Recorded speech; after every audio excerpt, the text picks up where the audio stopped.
The screen was showing Jing, who activated his power and prepared to attack. In the room were Jing Zuenji and Ling Qiu. They were somewhat surprised to see that Jing had the Sovereign of Electricity class at a hidden level. Jing Zuenji's attention, as he floated, was fixed on the screen. He was impressed since Jing Chen was becoming more and more remarkable. With his own potential combined with the 9 miasma wings, perhaps in the future, he would be able to enter the golden list of the 10,000 races. Ling Qiu's eyes were shining calmly.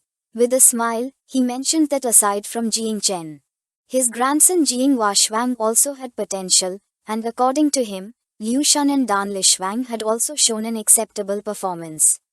He put his hand over his face, closed his eyes, began to imagine his granddaughter Zuenyu, and could not help but feel disappointed since she was the leader of her team and instead of making use of the time, she had been wasting it. Jing Zuenji placed his hand on his shoulder and with a kind smile reassured him by saying that many geniuses were disoriented so he did not have to worry. Shi Zuenyu's father's eyes filled with rage. He turned to Jiyu Caxon and with a furious expression asked why he had hidden that his disciple also had the profession of electricity. Jiyu Caxon also got angry, but he remained silent. He couldn't believe that Jing had hidden from him that he had obtained a new class.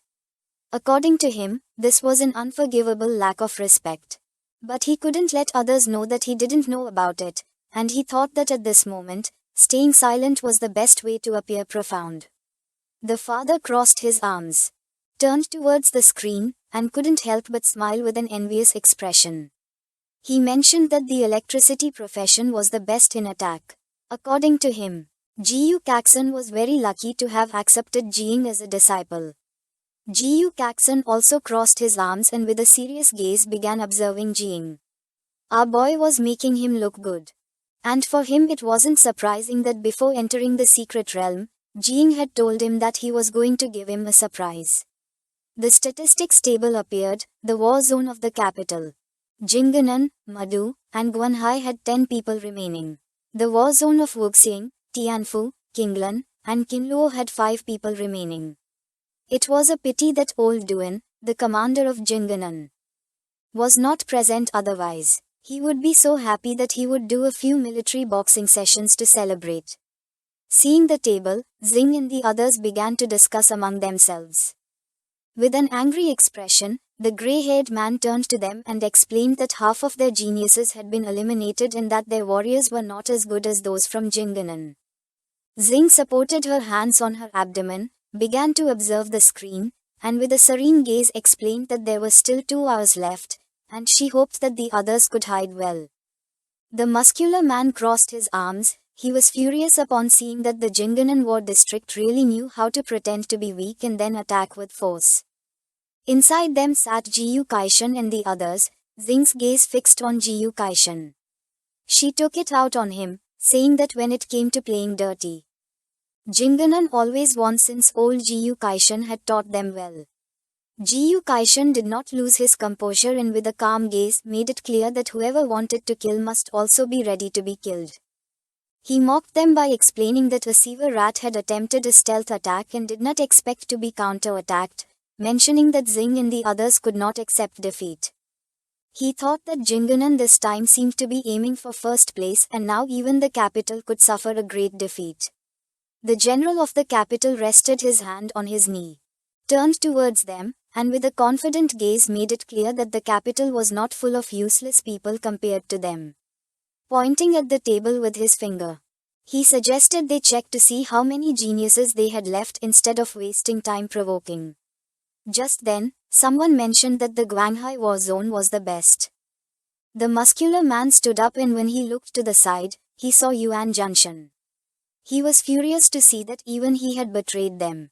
Yuan Junshan stuck his finger inside his nose, closed his eyes, and with an arrogant smile said that he would be a fool if he didn't take advantage of the opportunity. He threw a snort at them and a smile spread across his face. Seeing this, Xing and the others began to curse him, calling him a scoundrel. Back in the secret realm, several men tried to attack 2 unsuspecting girls, but the brown-haired girl drew her sword. turned around, and with an expression full of determination, swung her weapon forcefully, ending the man's life. The other girl also reacted in time and using her weapon, killed the man. Both began shouting that they would not allow anyone to approach Song Ching-ji. While they were fighting, a black-haired man was watching everything from a cliff.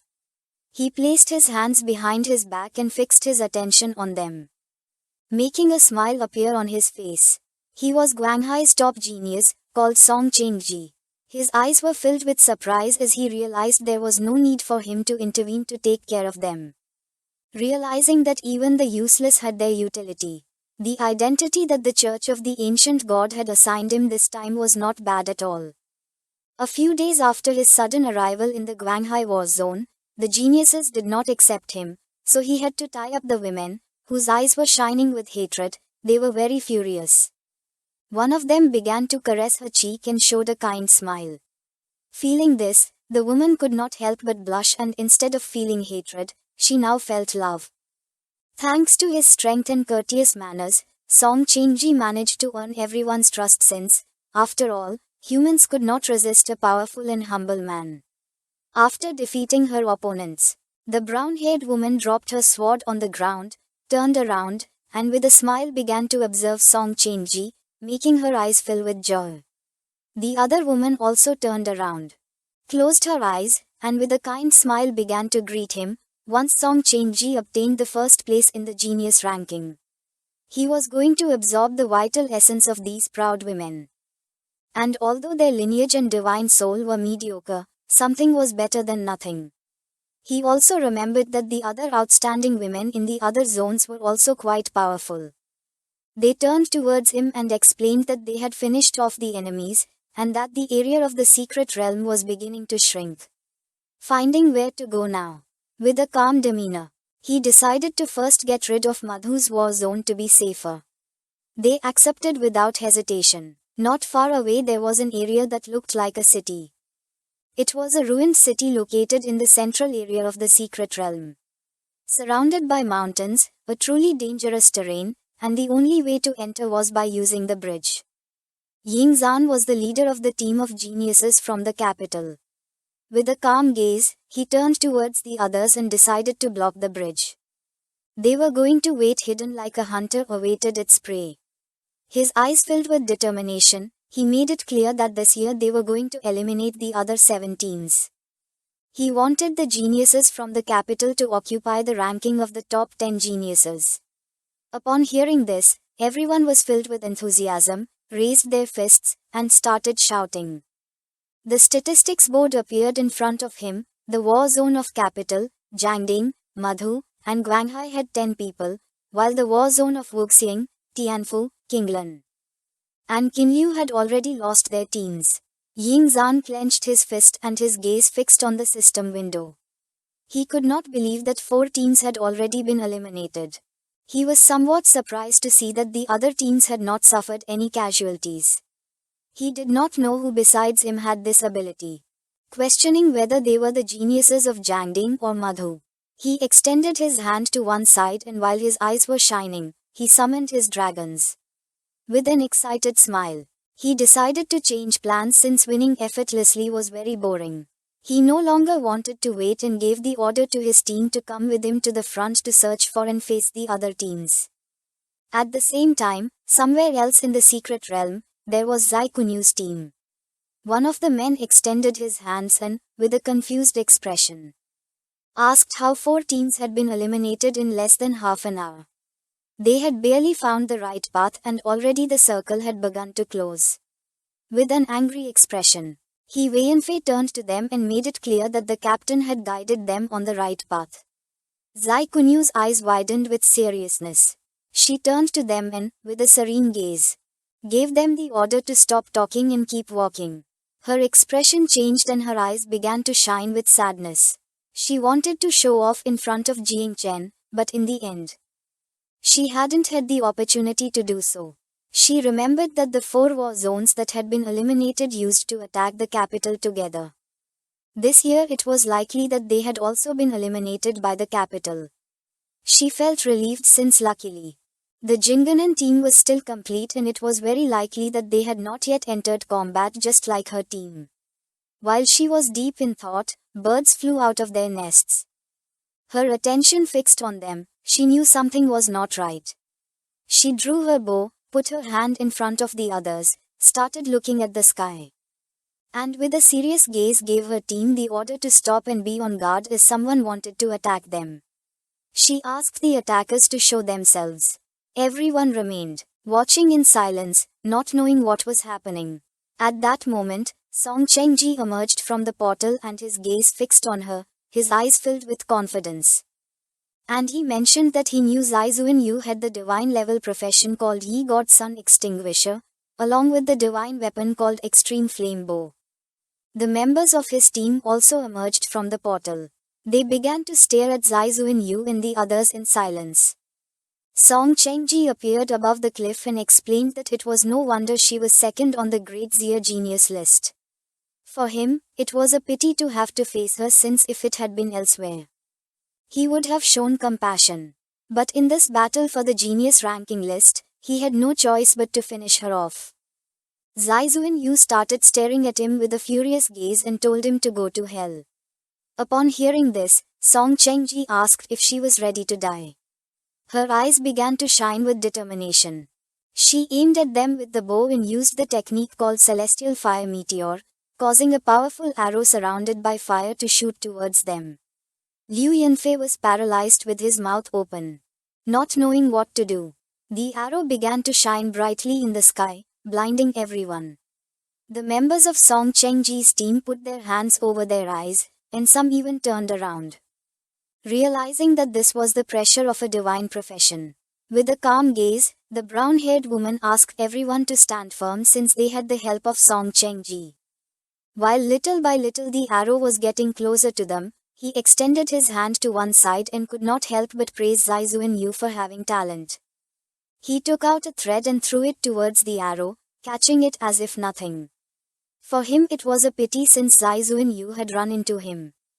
She was in shock upon seeing that her arrow had been caught by a fine thread. Song Chengji caught the arrow and used his power, making blue energy appear around it. He began to observe the arrow and with a smile decided to be courteous and let her die, knowing the truth, revealing that he had 2 divine level professions. With the profession with which he had caught the arrow, it was called Celestial Weaver of Stars. His eyes began to shine with malice. He started staring at her intently and with a smile revealed that his second profession was called Divine Shadow of the Great Ju Tian. He used his power, making a copy of his body emerge. In the blink of an eye, hundreds of copies of Song Chengji appeared in the area, surrounding them on all sides. He said that although these 2 divine-level professions separately could not compare to her profession, being under the control of a single person, they had a terrifying power. The members of Zai Zuan's team were in shock upon seeing that he had 2 professions. One of the men was paralyzed with fear, as he did not expect Song Chengji to have this ace up his sleeve. She grabbed one of the arrows she had on her back, started staring intently at Song Chengji, and caught Zai Song's attention, who was from the perceptive class. She asked if he had found the main body. Zai Song extended his hand towards him and with a gaze full of fear, he used his powers and revealed that all the clones had anchor points. And the main body could transfer to any anchor point at any time, which meant that each clone could be the main body. The people from the Guanghai war zone were cunning. They didn't know why they weren't going to attack the capital with these kinds of dirty tricks instead of attacking them. Zai Zuan did not lose her composure, and with a determined gaze, she gave the order to her team to follow the previous plan. If they could fight, then they had to do it, and if not, then they had to look for an opportunity to break through. Upon hearing this, everyone drew their swords and surrounded Zai Zuan. Song Chengji was confused to see this. She used the technique called Scorching Sun above and then the technique called Golden Crow's Fire Rain. She launched a powerful arrow into the sky, which transformed into a giant fire crow. Song Chengji watched in silence while his team members panicked. The crow spread its wings and began to burn all of Song Chengji's clones. He mocked her, saying that the technique was beautiful but useless since he could create as many clones as he wanted and she could not break his defense. His eyes began to shine. And he reached out his hand toward the sky, and with a smile, he said that this was boring. Then he used the technique called 1,000 threads and created a celestial and terrestrial net. He pointed at the fire crow with his finger, causing its body to crash against the trees. A web of threads trapped the crow's body, making it start to explode. Everyone remained watching in silence, not knowing what to do. She could not believe that the technique she had struggled so much to improve had been defeated so easily. A woman and a man stood behind her, extended their hands, and using their powers, created a shield. Zai Shanyu began to stare silently at Song Chengji. And they revealed that the net was still shrinking, and he wanted to trap them to death. She raised the bow and ordered everyone to use their ultimate abilities to resist. Everyone obeyed and summoned a shield. She used the ability called Extreme Flame, making a giant bow appear in the sky. She asked everyone to take advantage of this moment to find a way to break through from above. An explosion occurred in the place. Jiang and his team were near the area. Upon feeling the explosion, he could not avoid wondering if it was Shanyu and the others. The man who was by his side became curious and asked if there was any problem. Our boy knew that they had gotten into big trouble. His eyes began to shine with fear. He revealed that he was going to go rescue the magic city, giving everyone the order to follow him. This is the end of the video. If you guys want to see the next part, so subscribe to our channel, share the video, and like. Song Changji extended his hand, making threads emerge. He began to observe Zai Zhenyu with an arrogant expression and could not help but smile. Everyone was in shock to see that he had 2 classes of divine level, being an unprecedented legend in the history of Darkseer. Not even Emperor Yingji back then had such talent. Xing and the others finally realized why Yun Junshan had acted unusually and had refused to form an alliance with them. Yun Junshan's eyes filled with joy. He extended his hand and, with an arrogant smile, apologized for not taking them into account, revealing that he did not consider anyone present important. According to him, Jiang Wuxian, Jiang Qin, and Ying Jian were all trash compared to Song Changji. Zai Zhenyu's father's eyes widened in surprise and fear as he realized that this time the Modu war zone was in danger. He began to sweat, although he was not concerned about winning or losing, he was worried about his daughter's safety. Yun Junshan stood up, closed his eyes, and started laughing like a maniac, believing that this time his war zone would win. Du Caxon turned to the father and with a calm expression asked him not to pay attention to Yun Junshan's nonsense, since Jiang Qin was already on his way to help Zai Zhenyu and the others. Revealing that the defeat was still uncertain, Zai Zhenyu, who was holding the bow, raised it into the sky. Hua Yanfei and the others extended their hands and created a barrier. The eyes of one of the girls widened in panic. She turned around and with a nervous expression explained to the captain that the illusory shadow of the extreme flame bow was weakening.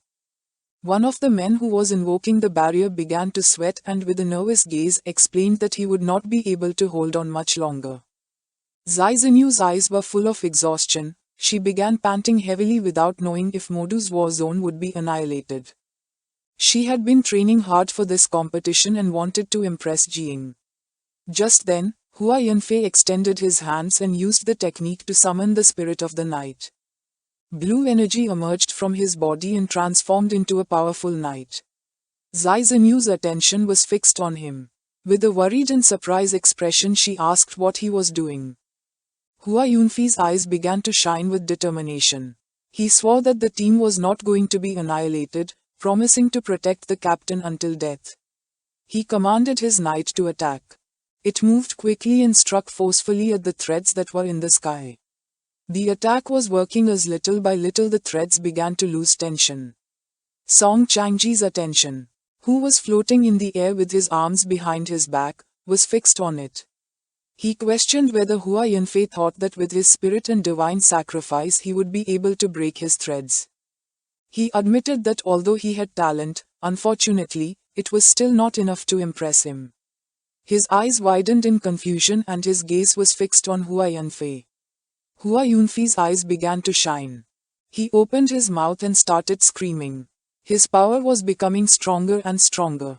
He was using his vital essence in exchange for explosive strength. Song Changji did not know if this guy wanted to commit suicide. That long after, Hua Yunfei's body exploded into pieces, and upon seeing this, Zai Zinyu's eyes filled with tears and sadness. With this increase in power, the spiritual night pierced the threads, breaking the net that was in the sky. Seeing that the net had been broken, Song Changji extended his hand and used the technique called Star Weaver, making another net appear, leaving everyone in shock. His eyes began to shine with rage, and while he was weaving the net with his fingers, with an arrogant gaze he asked if Hua Yunfei really believed he could break the net by sacrificing himself, calling him stupid and revealing that he could weave the net more than once. He was tired of playing with them, so he decided it was time to kill them.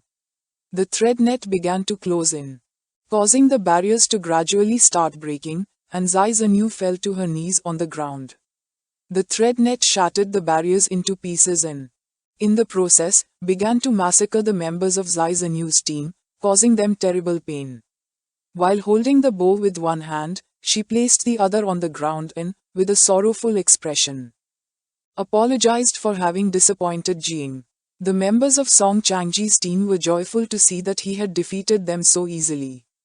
At that moment, the sky filled with black clouds and thunder. Someone riding a phoenix made of thunder began advancing toward them. Everyone's attention was fixed on the phoenix. No one knew what was happening.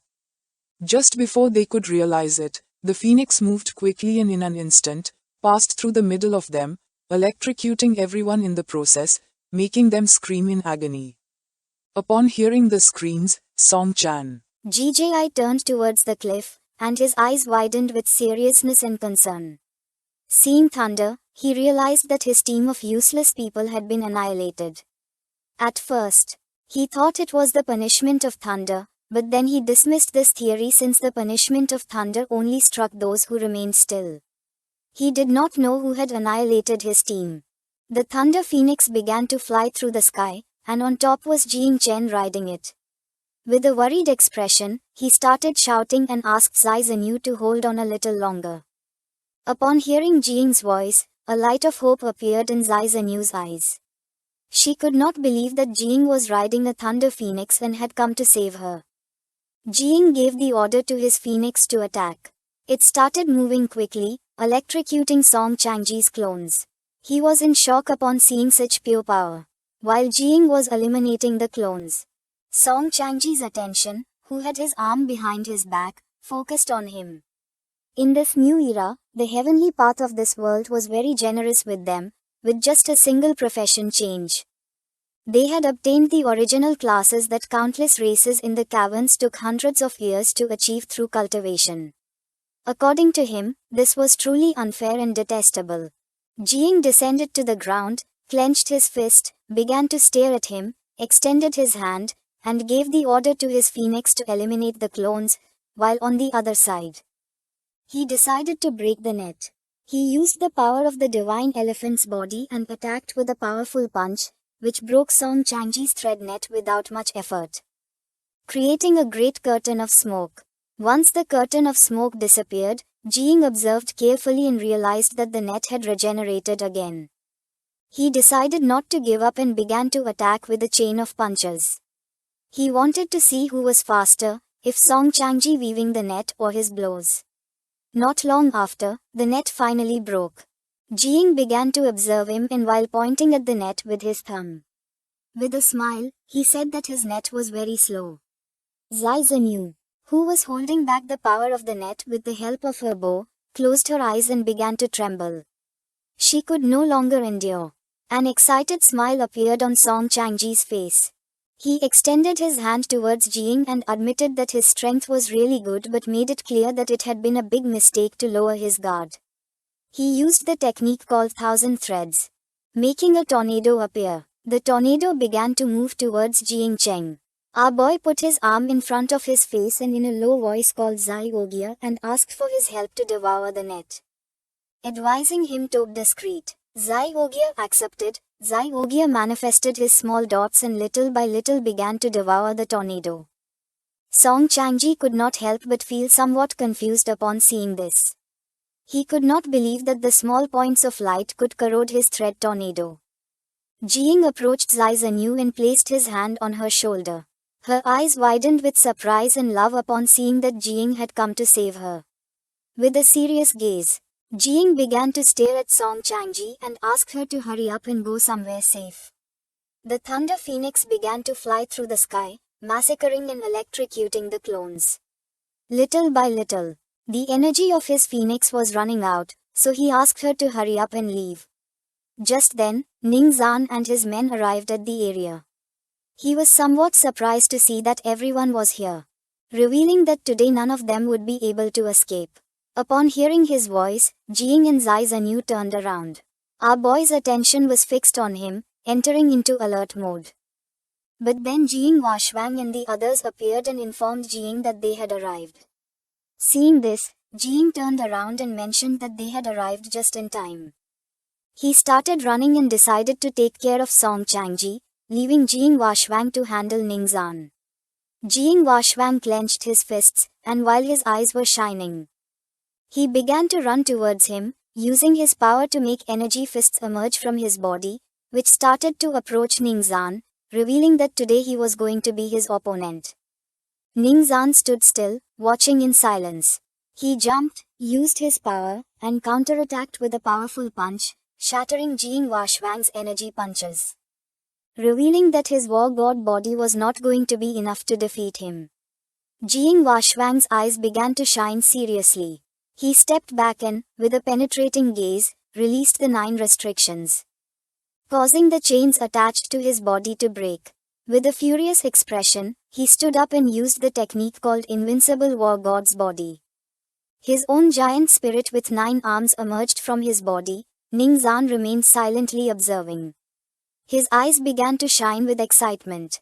He extended his hand to one side and used his power, summoning a blood dragon, making a powerful red dragon appear behind him. For him, this was quite interesting. With a smile, he mentioned that according to Jiying Washwang's grandfather had killed the dragon race in the underground cave. He wanted to see if his legitimate grandson was as powerful as him. Jiying Washwang's spirit and the dragon began to fight each other. Luo Sandao and Mu Hanku arrived at the area. She placed her hands on Zai Zenyu's shoulders and with a serious expression asked her to come with them to face the people from the capital. Mu Hanku started observing her and explained that they should not interfere in. Zai Zenyu turned towards them and with an indecisive gaze accepted. Jiying Washwang's eyes were shining with hatred. While Song Changji was watching the battle, someone caught his attention. He became curious and turned around. The Thunder Phoenix descended to the ground. Jiying began to stroke its head and with a confident smile asked if he was ready for combat. Song Changji's eyes widened with excitement. Using his power, he began to absorb his clones and couldn't help but smile upon seeing that Jiying Cheng, Ying Zan, Jiying Washwang, and Jiayin Zhenyu, the 4 divine geniuses of Great Xia had gathered. It was no longer necessary to wait for the genius ranking battle, nor was it necessary to continue pretending to be of their inferior race. He decided to use his 30% power. Upon hearing this, Jiying's expression changed and he became suspicious. With a confused expression, he asked what he meant. Song Changji extended his hand. An angel wings emerged on his back while his eyes turned white. With a smile, he decided to release the origin restriction and restore the true body of the tanking divine clan. He used his power and restricted entry and exit to the secret realm. An energy platform appeared under his feet. Jiying began to observe carefully and it did not take long for him to realize that the tanking divine clan was one of the 10,000 races of the cave. Upon hearing this, Ying Zan's eyes widened in fear. He turned around and asked everyone to leave the secret realm, but then a powerful energy began to descend from the sky. Jiying Washwang fell to his knees on the ground, clenched his teeth, and with a worried expression revealed that he could not move. Song Changji's eyes widened with malice. He extended his hand and with a smile revealed that it was already too late. The entire secret realm was under his control. Now no one could move or leave. And no one from outside would be able to enter. Originally, if they died here, they could still revive outside, but now that he was here and completely refined their divine souls, then no one would be able to revive. This is the end of the video. If you guys want to see the next part, so subscribe to our channel, share the video, and like.